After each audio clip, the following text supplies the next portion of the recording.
तुमच्या आमच्या गोष्टीमध्ये ही गोष्ट आहे माफ करणे.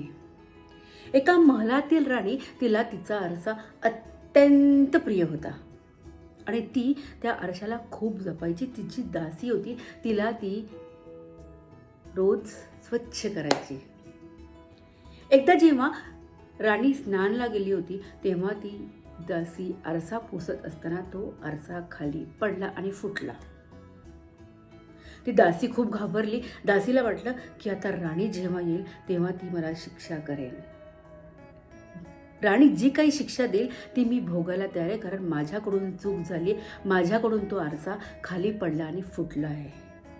जेव्हा राणी स्नान करून बाहेर आली तेव्हा तिने खरेपणाने राणीच्या समोर जाऊन तिने सांगितले की माझ्याकडून आरसा खाली पडला आणि फुटला. पण राणी नम्रपणे तिच्याकडे बघते आणि म्हणते, ठीक आहे, आरसाच फुटला आहे ना, आपण दुसरा आरसा घेऊ. तिची आवडणारी वस्तू फुटलेली होती, तरी पण राणी ही संयमी होती. तिने शांतपणे त्या दासीला असं सांगितलं.